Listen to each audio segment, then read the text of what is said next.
All right, new this morning, a growing number of people say they're tired of having to work from home or from the car after they leave the office for the day.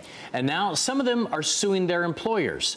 In a recent Pew Research survey, 44% of people say they regularly perform job tasks outside the workplace, like replying to emails and answering phone calls.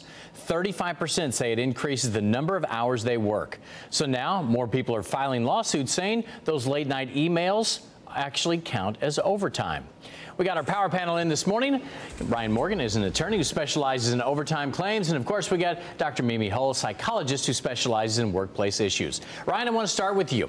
Okay, I know you handle these kinds of issues. What's the rule when it comes to overtime? If you're a salaried employee, is that just part of the job? You have to be on the clock all the time, or how does this play out? Well, the salary component is one issue that you have to look at. It's whether you meet that minimum threshold. And if you do, you then turn to what their job duties are. Being a salaried employee alone does not make you an exempt employee. There are certain rule regulations going through the Department of Labor right now that may change that salary threshold, which right now is only $455 per week. So there are certainly a lot of employees who are classified as exempt who make maybe in the $500 to $700 range per week, but probably are not exempt and should be paid overtime. Before we get to Dr. Mimi, a couple more things here so we have the whole law background. But you say it's different between industries, right? Some places you just have to be on the clock. Yes, you do. And your opening statement there about working, answering emails and phone calls, that's a very common complaint that we see. There's certainly many lawsuits, including one involving Chicago police officers that's supposed to go to trial this fall over the exact same thing, answering their BlackBerries at all times of the day and the night, and it's expected to do. And if the boss or the supervisor has knowledge of it, it is imputed to the company, and the company does have to pay for that. All right, Dr. Mimi, here comes the big question. How do you tell your boss, hey, I don't want to work when I'm off the clock? Is there a way to do that without losing your job? There really is. One of the things you want to do is start to talk about what are the expectations, and what are the expectations in terms of what I need to get done, what do I need to let you know about. A lot of times what we find is that this off-the-clock communication is the employer trying to figure out just what are you doing, especially if they're working remotely or working from home.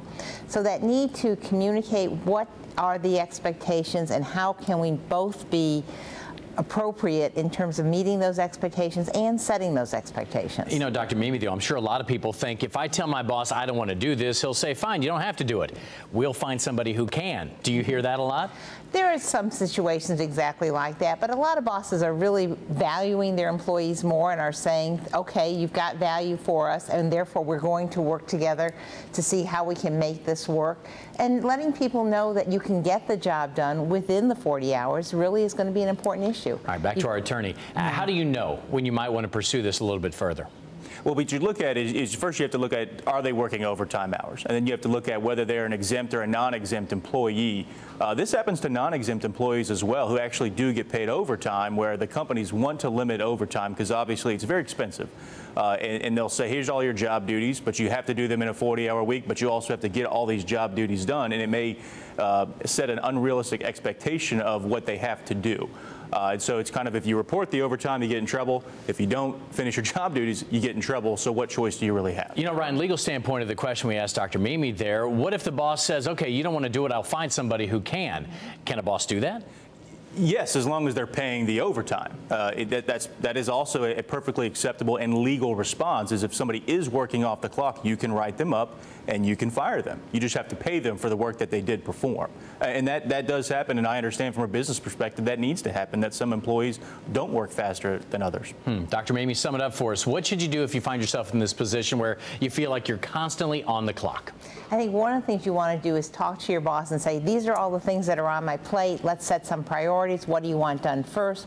Well, how soon can we get this done? And what do we need to do to make sure that it can be done within the 40-hour work week so that you're not paying overtime and we're getting the job done? Ryan, from a legal standpoint, how do you get to there without having to sue the guy who pays your bills? Well, I'll say this. You know, a lot of companies, a lot of bosses are good people. They try to follow the law, and so I certainly advocate for Dr. Hull's advice there of trying to talk to your supervisor about having too much work and getting it done.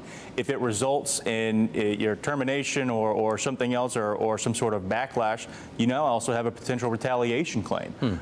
So there are avenues there that if it's not successful in talking to your boss, you do have legal recourse many times. All right, Dr. Mimi Hull, Attorney Ryan Morgan, thanks guys. Good to see you this morning and your expertise. Thank you.